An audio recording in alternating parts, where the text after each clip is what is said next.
If the father of all black demons gives you the willies, you're in the right place. With a little knowledge, Skotizo becomes one of the easiest bosses in Old School Runescape.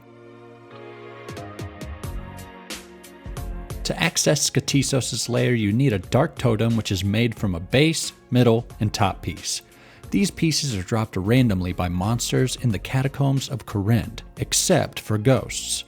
Monsters with higher hit points have a greater chance to drop a totem piece, but the best strategy to farm pieces is to kill a bunch of whatever monster you can kill the fastest, except for ghosts.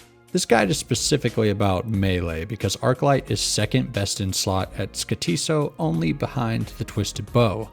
You want to prioritize melee DPS first and magic defense second, so some variation of this is kind of what you want.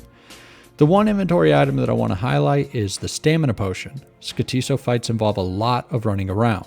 Do not forget your stamina potion or you will not have fun. You will have to teleport out after each kill, so bring a couple of prayer potions, combat boosting potions, a lot of high healing food, and some tellies out. Once you have your dark totem, investigate the statue in the middle of Corinth Castle and you arrive at the altar. Don't click the altar because that's just embarrassing. No one would click the altar.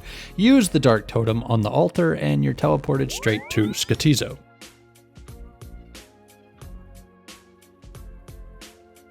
Skotizo attacks with magic from a distance, but both melee and magic within melee range. You get a few seconds of grace before he sends his first attack. Surprise, mother! So pray melee and jump in there with your Arclight specs.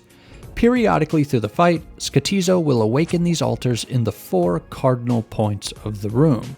You can't ignore these as they reduce your damage output by 15% each. When you feel ready, switch to your magic prayer and attack one of the altars with Arclight.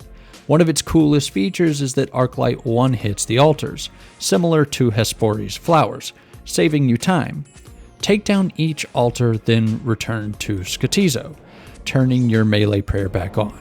Around 33% health, Skotizo will summon a few spawns that attack with melee. Since you're praying melee, you should just ignore these. Skotizo will respawn them if they're killed, so attacking them is a waste of our time. Keep whacking Skotizo and the altars, switching prayers when you move in and out of melee range until the boss is dead and you get those juicy drops.